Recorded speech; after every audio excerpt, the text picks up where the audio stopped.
அன்பான குடும்பம், அருமையான உறவினர்கள், அனுசரித்து போகக்கூடிய அக்கம் பக்கத்தினர், ஆரோக்கியமான சூழ்நிலையில் இருக்கிற அலுவலக நண்பர்கள், இப்படி நமக்கு நம்மளை சுத்தி இருக்கிறவங்க எல்லாருமே நிறைய ஒரு ஃப்ரெண்ட்லியா ஒரு சுமூகமான சூழ்நிலையில ஒரு அட்டாச்மெண்டோட இருந்தாலுமே கூட ஒரு சில சந்தர்ப்பங்கள்ல ஒரு சில காரணங்களால ஒரு சின்ன பிரிவுன்றது நிறைய பேருக்கு நிறைய டைம் வந்துடுது.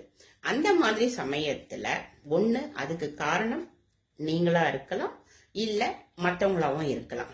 ஒண்ணு நம்மள அறியாம நம்ம ஏதாவது கோபமா பேசியிருக்கலாம், நம்ம தப்பா நடந்திருக்கலாம், அவங்க தப்பா நடந்திருக்கலாம், அவங்க ஏதாவது நம்ம கிட்ட ஒரு காட்டமா பேசியிருக்கலாம். அந்த நம்ம அப்படியே மனசுல வச்சுக்கிட்டு அதை ஒரு பிரிவு ரொம்ப ஜாஸ்தியா ஆக்கிக்கிறோம். அப்படி இல்லாம மறுபடியும் பழையபடியே ஒன்னா சேர்ந்து நம்ம எல்லாம் பழகணும் அப்படின்னு சொன்னா நம்ம செய்ய வேண்டியது சிம்பிள் விஷயம் தாங்க.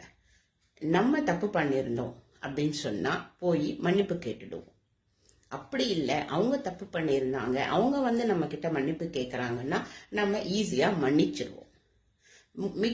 முக்காவாசி பேர் இடத்துல எப்பவுமே மன்னிப்பு கேட்கப்படுறதும் இல்லை, கொடுக்கப்படுறதும் இல்லை. அதுதான் நிறைய பிரிவுகளுக்கு காரணமா இருக்கு. ரொம்ப வாழ்க்கை அழகா வாழணும் அப்படின்னு நினைச்சீங்கன்னா நீங்க தப்பு பண்ணா மன்னிப்பு கேட்டுடுங்க, அவங்க தப்பு பண்ணி மன்னிப்பு கேட்டா மன்னிச்சிருங்க.